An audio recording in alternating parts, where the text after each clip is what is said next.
Ya, berjumpa lagi dengan kabar berita satu podcast.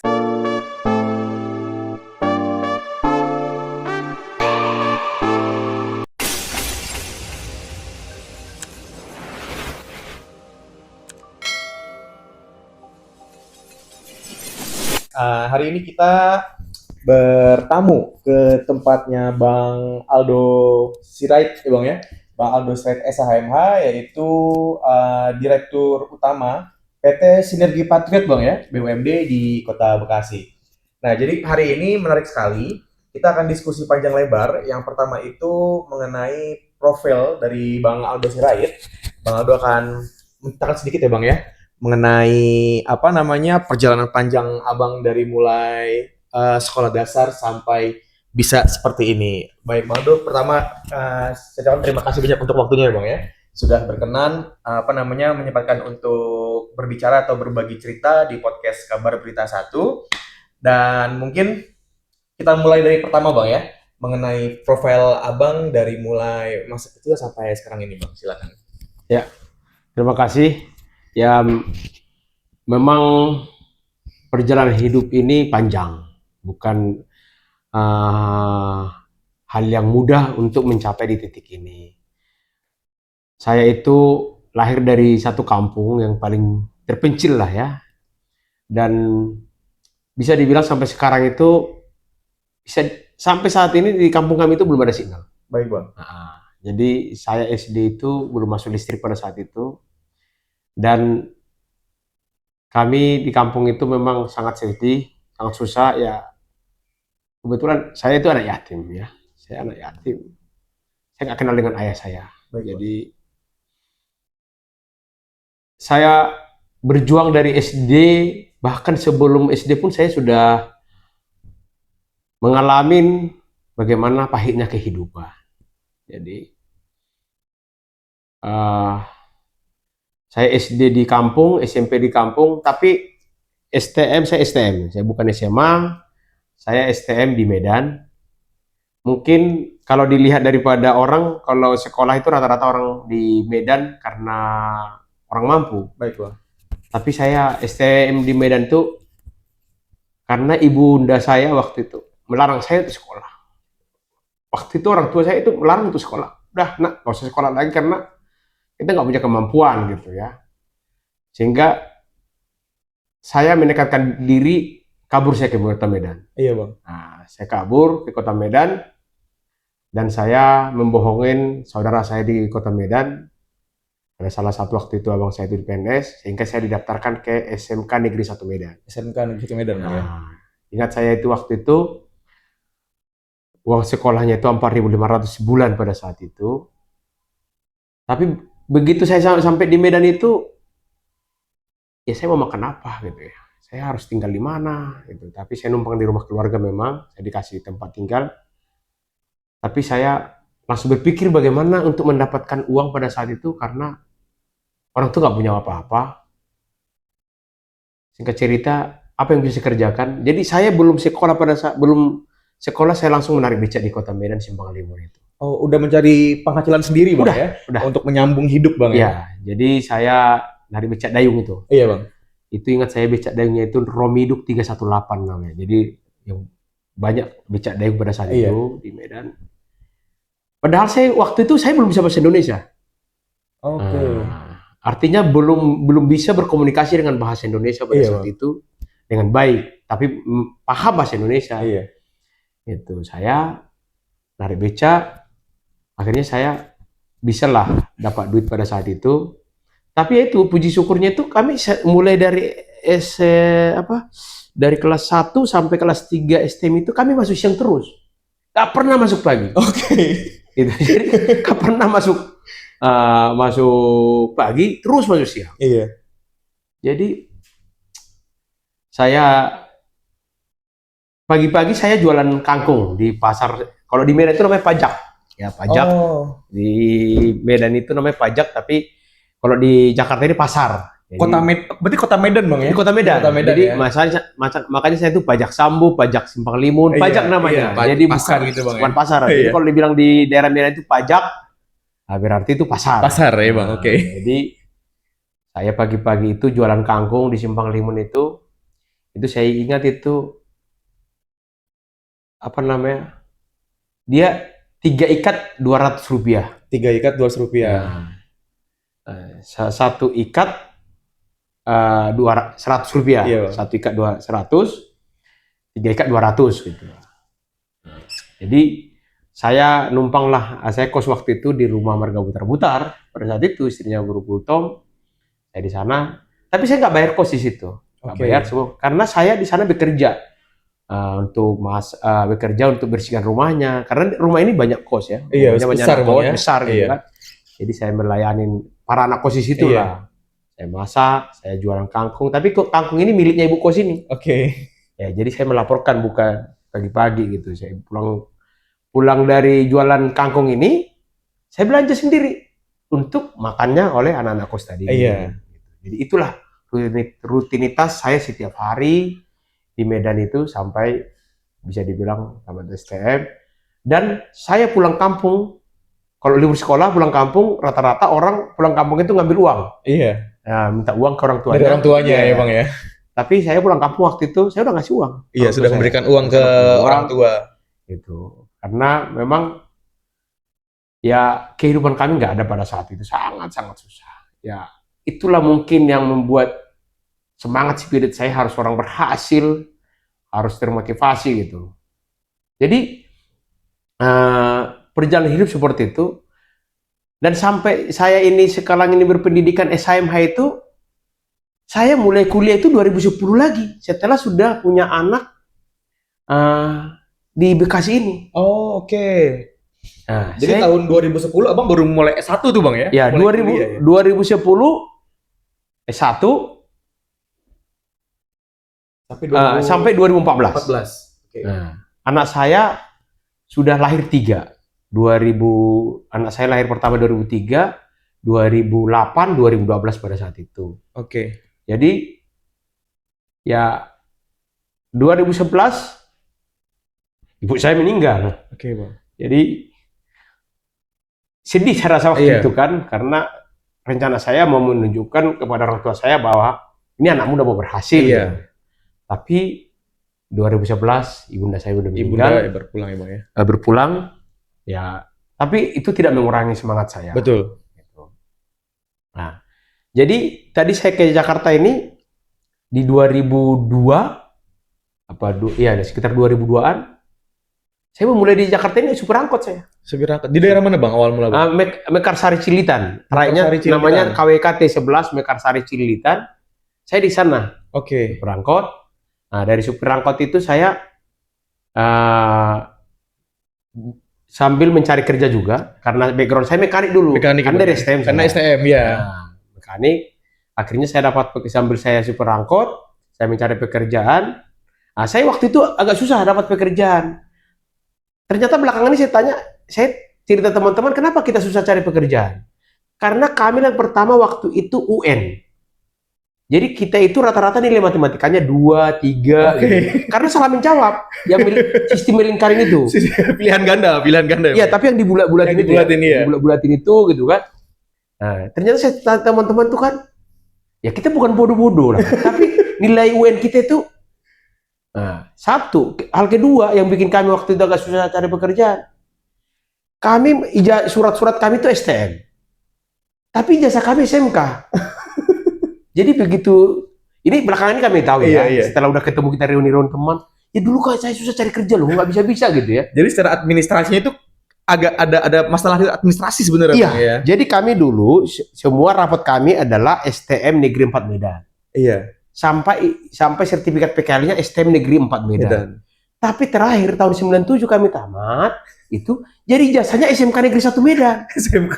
Jadi perspektifnya mungkin perusahaan pada saat itu kami anak nakal semua mungkin ya, karena berbeda gitu kan, pindah sekolah gitu kan. Jadi kami susah pada saat itu. Singkat cerita kembali tadi setelah supir angkot, saya dapat pekerjaan di Kerawang Timur, mekanik pada saat itu. Tapi saya melihat gajinya nggak seberapa. Akhirnya saya buka tambal ban di situ. Oke. Buka tambal ban saya di Kerawang. Tapi istri saya pada saat itu masih di Medan. Oh, berarti Bang Nah. tinggal sendiri di sini Bang ya? Sendiri, merantau Istri, lah. istri dan anak di Medan semua Istri berarti dan anak ya? satu. Iya, anak Karena satu. masih anak satu waktu Masih itu. anak satu, oke. Iya. Karena 2002 itu anak saya lahir ya, Iya, Bang. masih di Medan.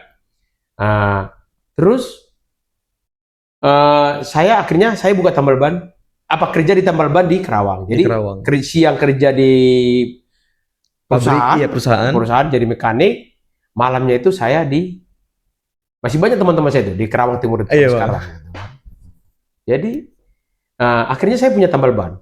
Nah, saya punya tambal ban di Dawan pada saat itu. Dawan, iya Nah, Bang. di Dawan.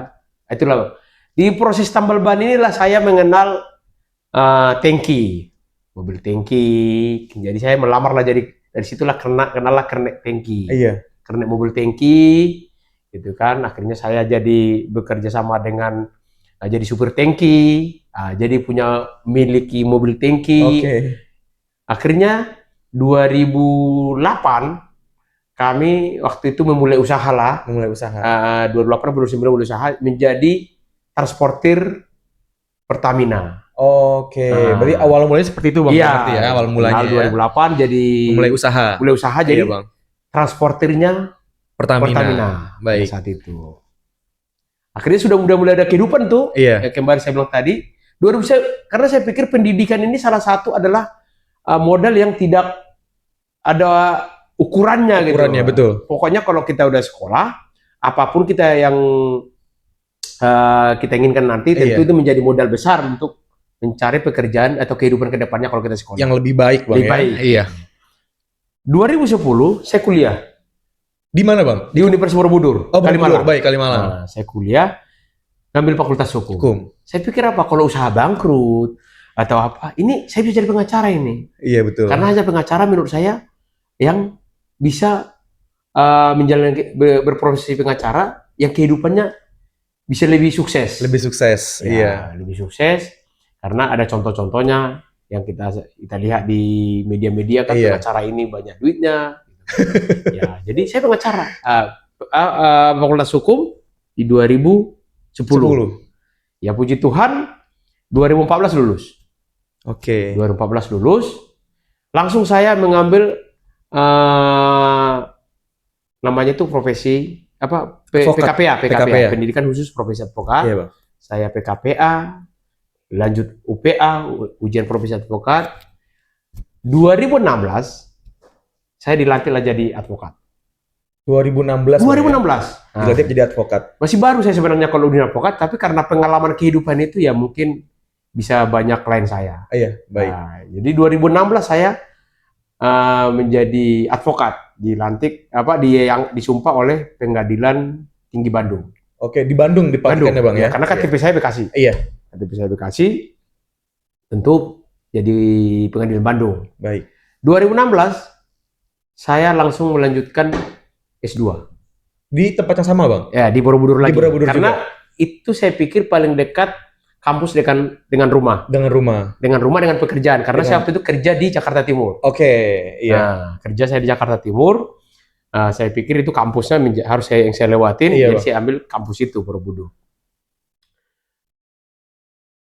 Lulusnya itu 2019. 2019. Lulus S2 MH-nya. Bang ya? Iya, MH-nya ya. Nah, Iya. 2019. Gitu. Tapi begitu saya tadi itu sudah advokat, karena tadi teman-teman saya itu udah banyak, ya lumayanlah klien saya itu. Nah, jadi saya tinggal di Bekasi 2008. Iya. Nah, jadi itu perjalanan karir saya berpendidikan sampai saat ini, ya perjalanan karir saya, dan saya memulai bisnis itu, dan 2008 itu saya memulai bisnis dengan abang saya. Iya. Dengan abang saya sampai 2016. 16. Nah, Baik. tapi begitu saya profesi advokat, saya nggak bekerja lagi bersama-sama abang saya tadi Oke. yang transporter Pertamina. Iya. Tapi saya sudah memulai advokat ini dan mendampingin usaha istri saya. Istri saya jadi punya usaha di 2018. 18. Iya. Baik. Itu perjalanan hidupnya dari sisi pendidikan ya 2019 2019 kita waktu itu diajak caleg tapi nggak mau. Oke. 2019 sudah mulai kenal kita politik nih. Oke, berarti Nah. masuk ke dunia politik itu Abang di tahun 2019 tuh Bang ya? Sebenarnya sudah diajak pada Sudah saat diajak waktu itu tapi ya? karena saya anti politik pada saat itu. Feel-nya belum dapat Bang ya di situ Enggak, ya? saya berpikir begini. Saya berpikir dulu orang-orang politik itu apa ya? Saya pikir mereka semua lah. Oke, baik. Itu di mindset saya tuh. Di mindset Abang waktu Iya, seperti anggota itu dewan ya? tuh anggota dewan tuh nggak mungkin lah gitu kan, karena mana mungkin mereka memikirkan masyarakat ini gitu kan. Baik. Nggak kepikir lah, fokus untuk kehidupan, fokus untuk anak, menjaga anak sekolah gitu ya. Ya udah, akhirnya 2021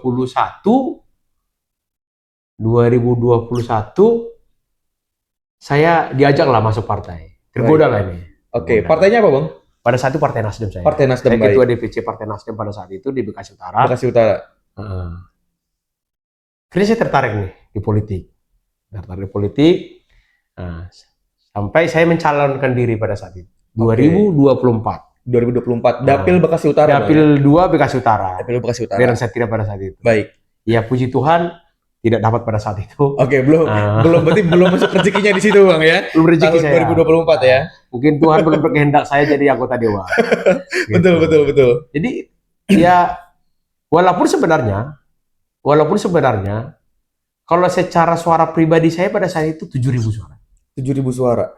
Nah, ternyata saya begitu melihat teman-teman DPRD sekarang ini, ada yang 2.500 sudah jadi duduk, 3.500 sudah duduk. Iya, betul. Yang di atas 5.000 bahkan jarang saya lihat daripada di antara teman-teman DPRD yang luar. Iya. Saya 7.000 suara. Nah, saya bahkan kalau satu dapil saya itu kan ada di situ, ada teman-teman yang terpilih sekarang, ada Iya. saudara dewan kita itu Bang Nawal, Bang Nawal. gitu kan. Ya, termasuk itulah Dinamikanya Bang. kompetitor saya yang paling Kompetitor. sedikit. Nah, jadi secara suara pribadi dengan Nawal itu saya lebih tinggi. Iya. Kalau dia head to head, Mm-mm. tapi karena suara partainya lebih bagus, ya kan? Selisih suara kami itu kalau nggak salah nggak sampai 1.000 lah. Oke. Nah, jadi ya akhirnya beliau sekarang yang Duduk di dulu, DPRD Bang ya, kan? seperti itu. Mungkin mudah-mudahan nggak tahu kita bergantian nanti. Karena rezeki nggak ada yang tahu punya kesempatan ya. Nanti. Baik. Tadi kita sudah bicara panjang lebar dari sejarah perjalanan panjang Bang Aldo Sirait, dari mulai sekolah ya, dari kampung Abang fight Bang ya.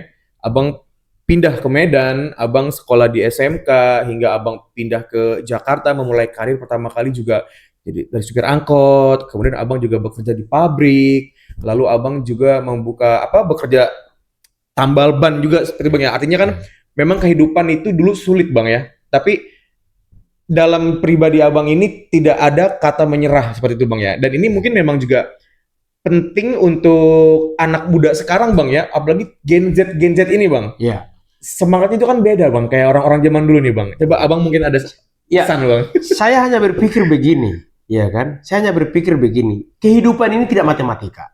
Iya. Artinya apa? Kalau Anda anak orang kaya, belum tentu Anda bisa kaya ke depannya. Oke. Itu. Pewaris gitu Bang ya. Iya. Belum tentu Anda bisa mewariskan secara terus-menerus Iya. gitu Bang Bahkan ya. sampai saat ini saya sampaikan kepada anak saya. Anak saya kan ini baru dilantik kemarin, pertama saya itu baru dilantik jadi akpol. Oke. Nah ini dia nih, anak saya jadi akpol. Oh, yang ini Bang ya. Yang ini, ya ini itu orang. Ha? Oke. Nah, baru dilantik dulu kemarin. Saya sampaikan sama dia, sebanyak apapun harta orang tuamu, jangan pernah berpikir bahwa kamu akan selamat dalam kehidupan. Baik. Nah, jadi ini yang mau saya sampaikan juga, pesan saya kepada anak-anak kami Gen Z sekarang. Kalau kita posisinya saat ini bisa dibilang itu kita anak orang miskin, anak orang tidak mampu, tidak menjadi alasan itu menjadi tidak akan sukses ke depan. Baik. Jangan pernah berpikir atau berpikir dalam hidupmu kalau kita orang susah tidak akan mungkin sukses. Oke. Baik. Justru dengan kita orang susah sekarang ini, kita orang tidak mampu, kita akan buktikan bahwa itu bukan menjadi penghalang untuk orang sukses. Itu harus kita buktikan. Iya. Siapa yang mau membangun dirinya, tentu akan orang sukses. Salah satu, saya lihat sekarang di kehidupan saya, Mas. Banyak teman-teman saya sekarang ini yang anak orang kaya pada zaman itu, Dia sudah naik RS King loh ke sekolah. Iya. Naik Kijang Grand Extra. Di zaman itu ranking udah mewah sekali Udah bang. mewah sekali. Udah mewah sekali ya. Naik waktu itu yang pertama sekali keluar Yamaha Krypton di zaman saya. Krypton, Iya. iya, Krypton. Nah, udah naik Krypton dia. Udah banyak. Ada Suzuki Shogun pada saat itu. Iya. Teman-teman saya pada saat itu sudah naik itu ke sekolah. Tapi kami kemarin ketemu sama teman-teman saya sekolah di Medan itu. Si Anu di mana? Gak usah aku sebulan namanya. Iya, baik. Wah, udah di kampung dia sekarang. Yang naik RS King itu, iya. Gitu. Jadi apa bisnis di kampung? Memang toke dari kampung kan? Iya. Nah, gitu. Jadi artinya apa? Ya itu tadi pesan saya sama Genjat ini, jangan pernah beralasan bahwa kita orang susah atau orang tidak mampu menjadi itu alasan tidak sukses. Iya. Gitu. Karena setelah banyak cara bang ya, kalau kita mau berusaha itu banyak sekali kalau kita mau berusaha kesempatan pelan-pelan akan terbuka bang satu persatu bang ya. Asal kita gigih dan tidak mau menyerah, mungkin seperti itu bang ya, kurang lebih ya. Saya hanya berpikir begini, waktu itu tambal ban, supir angkot gitu kan. Saya hanya menganut ada peribahasa. Di mana ada kemauan, di situ ada jalan. Di mana ada kemauan, di situ pasti ada jalan. Baik. Gitu. Mungkin kalau saya nggak tambal ban pada saat itu, tidak akan ketemu saya dengan supir tangki. Supir tangki itu bang ya. Tidak akan diajak jadi saya supir tangki. Karena dengan saya supir tangki, dengan saya kernet tangki, supir tangki, saya pelajarin. Kenapa bos saya ini bisa gaji saya besar? Iya. Gak mungkin dia memberikan gaji saya besar pada saat kernet tangki sama supir tangki, kalau dia tidak penghasilannya besar. Besar, iya betul. Nah, jadi itu saya berpikir menyampaikan selalu pesan-pesan, di mana ada kemauan, di situ ada jalan. Ada jalan. Mungkin pada saat saya waktu itu tidak jadi tukang tambal ban, besar kemungkinan saya tidak ketemu dengan supir tangki tadi. Supir tangki tadi. Tidak akan diajak saya ke tangki. Iya betul. Nah. Makanya di situ ketika ada kemauan, mungkin kesempatannya ketemu di situ tuh bang ya. Iya. Di supir tangki itu ya. Bahasa tadi kan, di mana ada kemauan, di situ ada jalan. Ada jalan. Dibukakanlah jalan di situ bang ya. Itulah jalannya. Jalannya, betul. Gitu. Karena kan ya dari pertama kali abang di yang jadi kenek dari Bogor Cilitan Mekarsari Cilitan. Itu abang jalani sampai abang pindah lagi ke Kerawang. Artinya kan kegigihannya nggak habis bang. Abang cuma pindah tempat aja kan dan membangun motivasi abang yang baru di sana. Baik. Tapi ada satu hal memang di situ. Kenapa saya sebenarnya waktu itu saya pengen sekali membahagiakan ibunda saya. Ibunda ya bang ya. Karena dia dari kecil sudah lelah, sudah capek membesarkan kami gitu kan. Betul bang. Jadi ada spirit saya waktu itu memang membahagiakan ibunda saya pada saat itu gitu. Tapi ya mungkin belum saatnya pada saat itu. Ibunda saya itu tiba-tiba sakit ya. Tiba-tiba sakit. Jadi sakitnya itu biasa enggak. Jadi kita belum puas pada saat itu merawat. Iya bang. Kita dapat kabar di kampung sakit, 3 hari berikutnya udah nggak ada gitu. Jadi cita-cita saya pada saat itu memang ingin membahagiakan ibu saya karena sejak kecil dia sudah membesarkan anak-anaknya. Iya. Itu termasuk itu spirit saya waktu itu. Harus bekerja, harus maksimal gitu. Maksimal untuk membahagiakan ibunda bang seperti itu ya. Karena itu juga bagian dari motivasi yang utama mungkin bang ya, selain dari yang lainnya. Baik bang, kalau misalkan kita masuk ke bang ke sekarang nih bang nih di tahun 2000 waktu abang dilantik menjadi dirut PT Sinergi Patriot bang ya, itu tahun berapa bang? Itu baru kemarin di 15 Agustus 2025 ini. 25 ya, berarti artinya baru berapa bulan nih bang ya? Baru sebulan lebih lah. 1 bulan ya, seperti itu. Baik, kalau misalkan kita berbagi pengetahuan bang ya, mungkin teman-teman juga nanti di yang menyaksikan video ini juga belum tahu kalau untuk PT Sinergi Patriot bang, itu core bisnisnya apa sih bang? Ya, bisa diceritain bang. Jadi pemerintah Kota Bekasi ini sudah mempunyai beberapa BUMD. Baik. Salah satunya itu Sinergi Patriot ini, yang dimana Bapak Wali Kota yang Kota Bekasi yang kita cinta ini, beliau mempercayakan ini kepada saya dengan proses-proses yang panjang. Baik. Jadi bukan ujuk-ujuk itu dikasih karena kenal, karena ini tidak. Iya. Saya mengalami sendiri, bahkan anak buah saya menyampaikan ini kita ngantar bos kita ini untuk melamar kerja ini katanya. Karena ada prosesnya dari jam 7.30 sampai 15.30. Fit and proper gitu bang ya? Belum itu ya? Itu ada rangkaiannya, mulai dari pengejaran psikologisnya, semuanya. Jadi dari pagi. Jadi banyak tahapan-tahapan pada saat itu yang kami Lakukan nih Bang ya. Iya. oleh pansel laksanakan kepada kami, dan kami jawab semuanya itu, mulai dari administrasi, tes psikologi, wawancara, bagaimana uh, wawancara prospek bisnis, Iya, Bang. semua dilakukan. Jadi kembali ke BUMD tadi itu, kita itu terakhir itu ada 5 yang dinyatakan, sampai terakhir 5, sehingga terpilih satu lagi, yaitu saya, Iya, Bang. dipercayakan.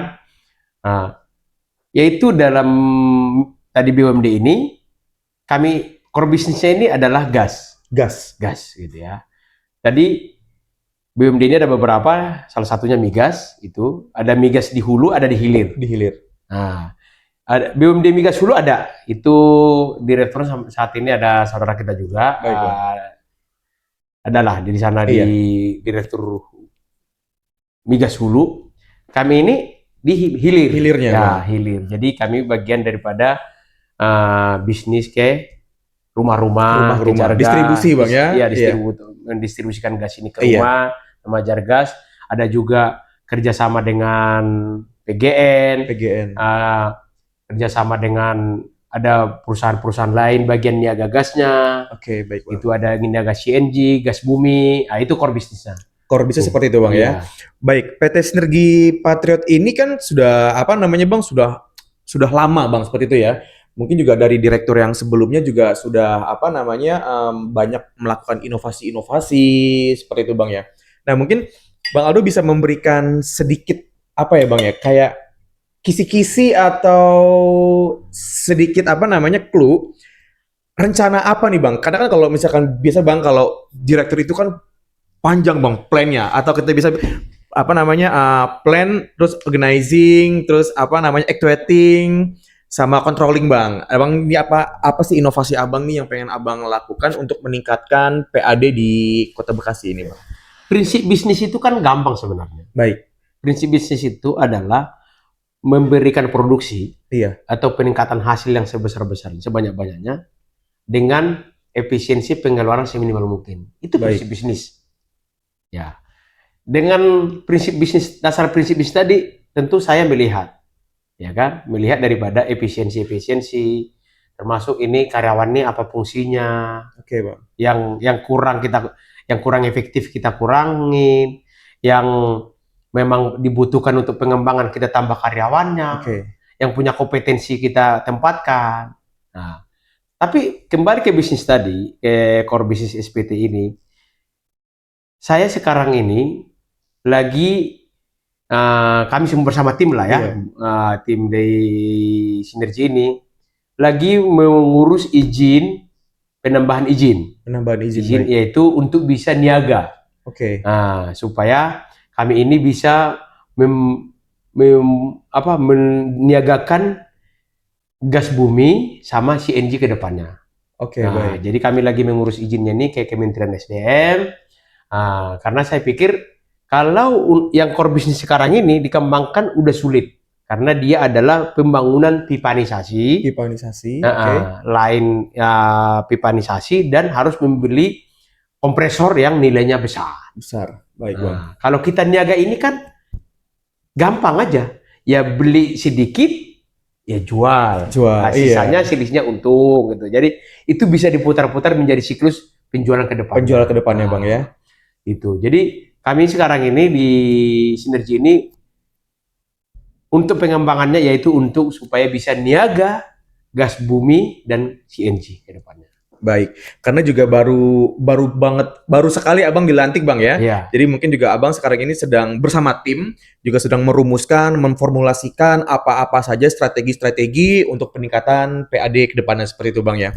Ya, pertama terima kasih sekali kepada Pak Wali Kota Bekasi, Pak Triadianto yang sudah mempercayakan kepada kami. Dan ini akan kami buktikan bahwa Bapak Wali Kota kita tidak salah pilih kami. Tidak salah pilih. Ini prinsip kami. Kami akan buktikan bahwa Bapak Wali Kota kita, Bapak Triadianto, Bapak yang kita cintain ini adalah tidak akan salah pilih memilih kami menjadi direktur di Sinergi ini. Sinergi. Ya. Baik, mungkin Bang Aldo ada yang ingin disampaikan Bang sebagai penutup, atau Abang ingin memberikan motivasi atau hal yang lainnya? Silakan Bang. Dari pembicaraan tadi, dari diskusi kita tadi, Baik. ya saya hanya menyampaikan kepada masyarakat Kota Bekasi secara khusus bahwa kehidupan setiap orang pasti berbeda jalannya menuju sukses. Baik. Setiap orang berbeda jalannya menuju sukses. Tidak ada alasan, kondisi, status apapun untuk kita tidak sukses. Iya. Tinggal bagaimana niat dan keinginan kita untuk mencari dan menuju kesuksesan itu. Oke. Untuk masyarakat Kota Bekasi, ya kita terima kasih mempunyai dan memiliki wali kota kita yang benar-benar memimpin dan membangun Kota Bekasi ini dengan baik ke depannya. Terima kasih, itu yang bisa saya sampaikan. Baik. Baik, sebagai penutup tadi sudah disampaikan oleh Bang Aldo Sirait SHMH selaku Direktur Utama PT Sinergi Patriot, salah satu BUMD di Kota Bekasi.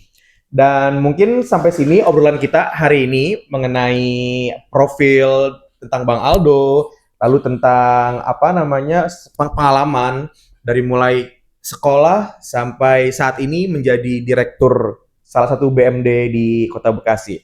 Baik, sampai ketemu lagi nanti di acara podcast lainnya, dan jangan lelah menyaksikan tampilan-tampilan yang akan kami sajikan, karena dari podcast ini kita akan banyak memberikan sekali pemahaman, kita juga akan banyak memberikan tentang pengalaman-pengalaman dari narasumber-narasumber kami, dari pengalaman hidup maupun semangat atau motivasi kehidupan. Sampai jumpa lagi di Kabar Berita 1 Podcast. Terima kasih.